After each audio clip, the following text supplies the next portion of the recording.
देखिए एक जो स्टेटमेंट कल आई यूएस में, एक फेड प्रेसिडेंट है इवांस, उनका एक स्टेटमेंट था कि जो एक इन्फ्लेशन को टेम करना है वो प्रायोरिटी है। तो बाकी सब डेटा पॉइंट्स अपनी जगह हैं, एक यूएस का जो बॉन्ड यील्ड है वो अपनी जगह है। तो यूएस का जो बॉन्ड यील्ड है, यूएस का बॉन्ड यील्ड ये दर्शाता है कि आगे जाके जो इंटरेस्ट रेट्स हैं वो कहाँ थमेंगे। वो धीरे धीरे इंच अप कर रहा है। तो 4% के ऊपर गया था, उस पर जब ये रैली आई थी वो इसलिए आई थी क्योंकि 4% से नीचे आ गई थी वापस बॉन्ड यील्ड। कल जो है बॉन्ड यील्ड्स में वापस आपने अच्छा खासा उछाल देखा, और जो 10 ईयर बॉन्ड यील्ड है वो 4 के तक करीब जा रही है। लेकिन ना मैं एक चीज़ यहाँ पे बोलूँगा कि देखिए, एक जो हम डीकपलिंग की बात करते रहते हैं, डीकपलिंग, ये डीकपलिंग क्या है?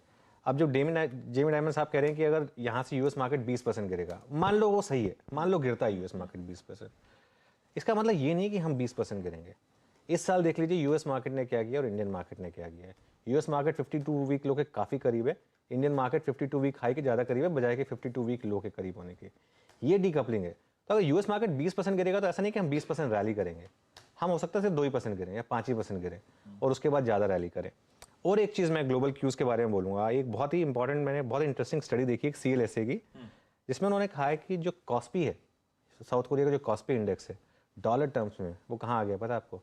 1989 के लेवल पे, 1989 के लेवल पे इस समय ट्रेड कर रहा है। तो अगर किसी FII ने कॉस्पी कोरियन मार्केट में 1989 में पैसा लगाया है, आज का उसका रिटर्न जीरो है, 33 साल का उसका रिटर्न जीरो है। जापानीज इंडेक्स जो 1989 का लेवल था उससे अभी भी 30% नीचे है, 33 साल में -30% का रिटर्न है। इंडिया का रिटर्न देखिए आप 33 साल का। ये क्या रीज़न है? ये रीज़न है डेमोग्राफी। ये है मामला पूरा का पूरा डेमोग्राफी का। इंडिया में जो है सब कंप्लेन करते हैं कि यार पॉपुलेशन बहुत ज़्यादा है, पॉपुलेशन बहुत ज़्यादा है।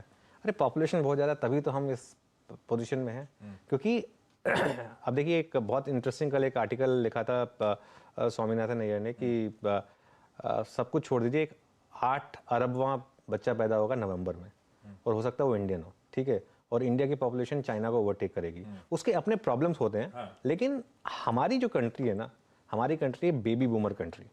जापान में लोग बच्चे पैदा नहीं कर रहे हैं, कोरिया में लोग बच्चे पैदा नहीं कर रहे हैं, यूएस में भी पॉपुलेशन ग्रोथ देखिए आप, ऑस्ट्रेलिया है जैसे, हम हर साल एक नया ऑस्ट्रेलिया ऐड कर देते हैं पॉपुलेशन में। तो ये लोग अपने आप ही, जब इतने लोग बड़े होंगे तो ऑब्वियसली उतनी गाड़ियाँ चाहिए होंगी, उतना आपको घर चाहिए होंगे। तो ये जो इंडिया की डेमोग्राफी है ना, ये अगले आपको 20-30 साल के लिए, जब तक हम इस लेवल पे पहुंचेंगे जिस लेवल पर आज जापान और यूएस या कोरिया वाली कंट्रीज हैं, तब तक हमारा मार्केट यहाँ से 3 या 4 गुना बढ़ चुका होगा। इसी के लिए इस समय इंडिया पे आपको बुलिश होने की जरूरत है। ये सब चीज़ें जो है ना, जो ग्लोबल मार्केट में हम देखते रहते हैं, इसकी बात करना जरूरी है, क्योंकि डेली मार्केट पे इसमें इम्पैक्ट आता है। और अगर 20% यूएस मार्केट गिरेगा तो हमारा मार्केट भी गिरेगा, लेकिन इससे घबराने की जरूरत नहीं है। एक चीज़ आप मान लीजिए कि आप अगले 20 साल के लिए एक बहुत बड़ी स्ट्रक्चरल बुल मार्केट में, यही चीज़ 2008 में हुई थी, मार्केट 60% गिरा था, वो जब लीमन का क्राइसिस हुआ था। लेकिन देखिए क्या मार्केट में ज़बरदस्त रिटर्न आया। 2020 में कोविड के बाद मार्केट करीब 50% गिरा था, देखिए क्या जानदार रिटर्न आया। तो ये इन चीज़ों से घबराए नहीं, आपको एक इंडिया पे एक स्ट्रक्चरल बेट लेनी है, और जब भी ग्लोबल मार्केट की वजह से इंडिया में करेक्शन आए, आपको अपना SIP डबल कर देना है या आपने एक लमसम इन्वेस्टमेंट कर देनी है। बस वो करिए, और 20 साल के बाद आप याद करेंगे कि क्या पैसा बना इक्विटीज में।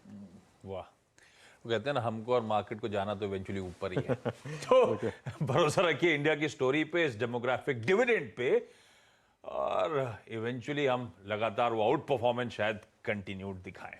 अब जरा निफ्टी की चर्चा, क्या कॉल लेना है अब निफ्टी पे आज के लिए? कैसे अप्रोच करा जाए निफ्टी को? देखिए बहुत बड़ी एक दुविधा है कि FIs इतना क्यों बेच रहे हैं। मतलब कैश में तो बेच ही रहे हैं, F&O में इतना क्यों शॉर्ट कर रहे हैं, उसमें एक स्पेशल चर्चा भी करूंगा 8:30 बजे। लेकिन इतना क्यों शॉर्ट कर रहे हैं FIs?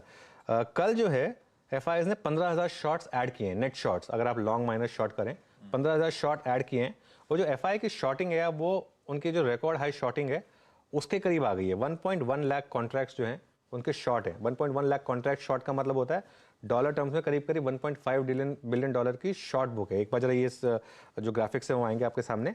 और इस समय FIs जो हैं वो 18% लॉन्ग पे हैं और 82% शॉर्ट पे हैं। 18% लॉन्ग, 82% शॉर्ट, ये है FIs का इस समय का आंकड़ा। तो सारा का सारा इशू अब इन FI शॉर्ट्स का है, क्योंकि कुछ तो सोच के ये लोग शॉर्ट कर रहे हैं। अब इशू ये है कि 17,500 के ऊपर यही शॉर्ट्स आपके काम आएंगे। अगर 17,500 के ऊपर आप निकले और अगर आप 17,500 के ऊपर क्लोज हो गए तो जो शॉर्ट्स हैं इनकी ऐसी धज्जियां उड़ेंगी कि इनको कवर ही करना पड़ेगा और कुछ इनके पास ऑप्शन बचेगा नहीं कवर करने के अलावा। लेकिन अगर 16,800 टूटा आशीष डाउन साइड में तो थोड़ी सी प्रॉब्लम बढ़ सकती है, क्योंकि तो फिर वो एक लोअर लो बन जाएगा। तो इसके लिए ये मेरे ख्याल से एक थोड़ी सी देखने वाली बात होगी। अब बात करते हैं निफ्टी की। बैंक निफ्टी में मैं अलग से व्यू दूंगा। निफ्टी की बात करते हैं। निफ्टी के लिए जो कल का लो है 17,064 वो है पहला सपोर्ट। आप जहां खुलेंगे वहां से देखिए 17,064 के करीब करीब अगर आपको मिलता है तो फर्स्ट ट्रेड बाय की होगी, क्योंकि हमारी मार्केट स्ट्रांग है, ग्लोबल मार्केट जो मर्जी कह रही हूँ। 16,818 16,800 जो मैं बोल रहा हूँ वो एक इंपॉर्टेंट लेवल है, उसका डिफेंड होना बहुत जरूरी है। ऊपर की साइड 17,400 से 17,500 वेल डॉक्यूमेंटेड रेजिस्टेंस जोन है, कंजेशन जोन है। 20 डे सिंपल मूविंग एवरेज वहां पर प्लेस्ड है। 3-4 बार वहां से आप नीचे घूमे हैं। जब मार्केट तेजी में था तो हर बार यहाँ से नीचे से ऊपर घूम जाता था। तो 17,500 के ऊपर बड़ी शॉर्ट कवरिंग और 16,800 के नीचे बड़ी डिक्लाइन। ये है मेरा एक बेसिक निफ्टी पर कॉल। इंट्राडे में आज देखेंगे कहाँ पे मार्केट पहले घंटे में अगर घूम रहा है या नहीं घूम रहा है, वहां पे कॉल लेंगे फिर ना। ठीक है, तो मार्केट्स खुलने के बाद वो बढ़िया सा आज का स्पेसिफिक कॉल।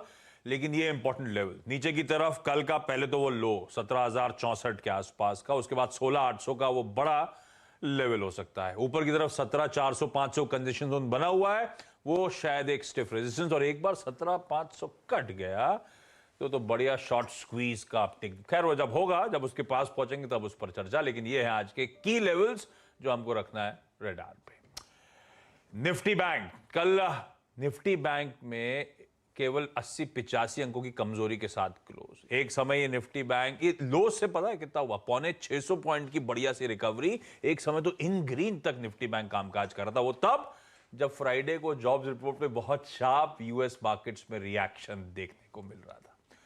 तो निफ्टी बैंक की बायंसी तो तगड़ी है। क्या करें अब इसमें? नहीं बिल्कुल निफ्टी बैंक। लेकिन आशीष निफ्टी बैंक में प्रॉब्लम क्या है कि देखिए एक एचडीएफसी बैंक सरदर्द बना। हाँ वो तो है खैर। हाँ। और प्लस ना अगर आप ट्रेडर हैं, देखिए हम हैं कमेंटेटर। एक कमेंटेटर का जो कहना होता है और एक जो ट्रेडर को करना होता है ना, उसमें बहुत फर्क होता है। ये मतलब हम एक सेटअप बना सकते हैं कि चलिए यहाँ बाय करिए। अगर आप लेकिन एक बार 600 पॉइंट बैंक निफ्टी गिरेगा तो आपने अगर एक लॉट भी लिया है तो आपको मार्क टू मार्केट काफ़ी डाउन दिखाएगा। ठीक है, तो वो थोड़ा सा एक जब आप ट्रेडिंग स्क्रीन पर बैठे होते हैं उस समय एक अलग आपकी साइकी होती है, तो उस समय उसको साइकी से आपको प्ले करना बहुत ज़रूरी होता है। लेकिन लेवल्स की जहाँ तक बात है बैंक निफ्टी पर, लेवल से ज़्यादा जरूरी होता है ट्रैक्शन देखना, रिएक्शन देखना मार्केट का कि किस तरफ जा रहा है। तो कल के इससे एक चीज़ तो साबित हो गई कि बैंक निफ्टी जो है स्ट्रांग है और वो हर क्रूशियल सपोर्ट लेवल से घूम रहा है। तो वो सपोर्ट लेवल क्या है? कल का लो 38,500 करीब 38,500 के करीब ही था कल का लो। और वहीं पे हाईएस्ट पुट बिल्डअप भी है, तो वो पहला सपोर्ट है आपके लिए।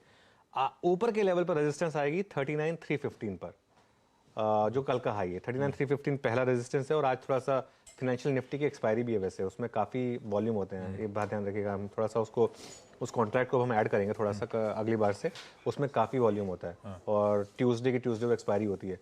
निफ्टी बैंक निफ्टी की एक्सपायरी होती है थर्सडे को, इसकी एक्सपायरी होती है ट्यूसडे को। तो उसमें बात करेंगे, इसके लिए आज बैंक निफ्टी थोड़ा फोकस में वैसे भी रहने वाला है।